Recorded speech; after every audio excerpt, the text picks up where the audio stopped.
دور 19 محمد علاء الدين محمد المغربي.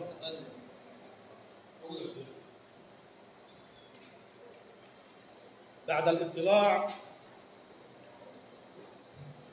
على الأوراق وتلاوة أمر الإحالة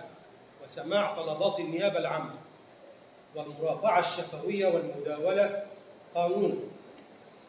وعملا بنصوص المواد 304 فقرة 2 و309 فقرة 2 و313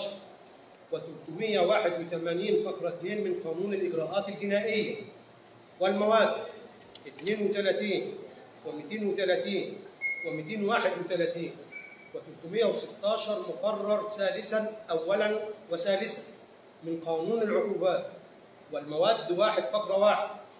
و25 مقرر فقرة 1 و30 1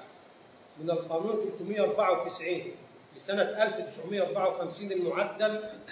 بالقوانين أرقام 26 لسنة 78 و165 لسنة 81 و5 لسنة 2019، والبند رقم 7 من الجدول رقم 1